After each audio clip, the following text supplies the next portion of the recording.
Okay, now we've got all our apples sliced, peeled, cored, and they're ready to add all our ingredients. We're going to mix our little ingredients together first. Our honey, our butter,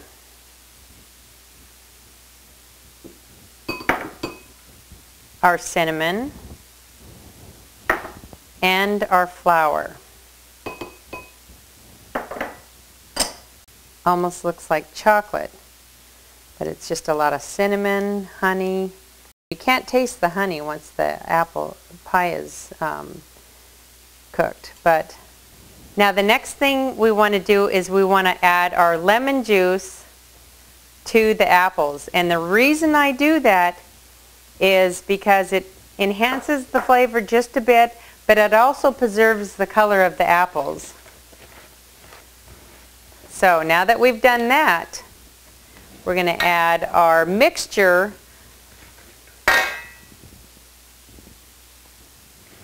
So now we want to just mix all our ingredients together here.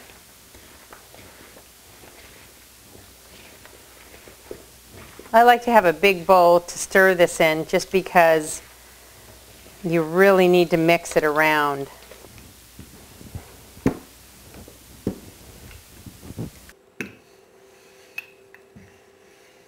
Okay, now we want to add our pie crust to our pie dish that we'll be using.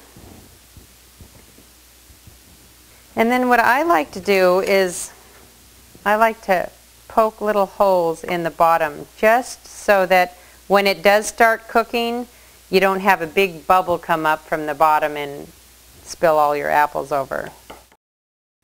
Okay, there's our pie crust ready for our apples. Now this is the tricky part. It's fitting all these apples into this little pie crust.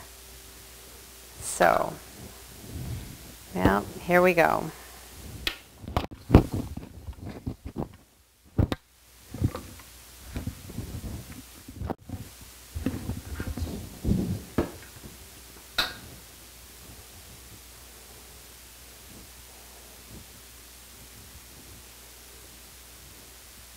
This is actually very good for you too, because as you see, I didn't use any sugar, and when my kids were growing up, I even gave this to them sometimes for breakfast. Okay, now we want to roll out some more dough for the top of the apple pie crust. And as you can see, we need it a lot bigger than what we have here. So I'm going to roll this out again.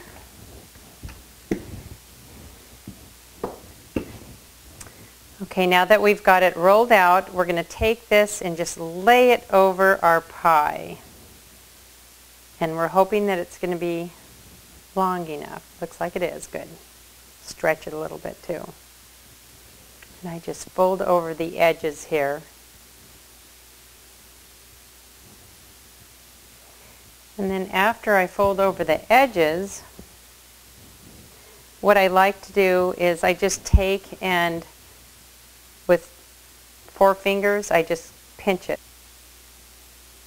We're going to use this cookie cutter, apple-shaped cookie cutter, cut out our apple.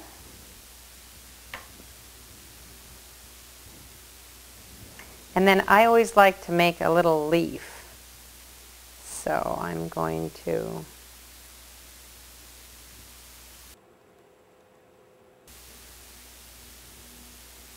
this way we know it's an apple pie.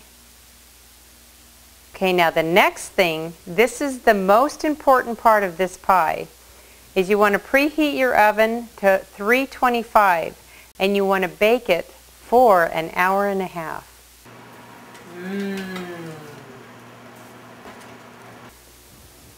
Okay, there you have it. Now that was an hour and a half to cook this pie, but the reason I cooked this for an hour and a half is because it really does bake the apples, and that's what makes it so good.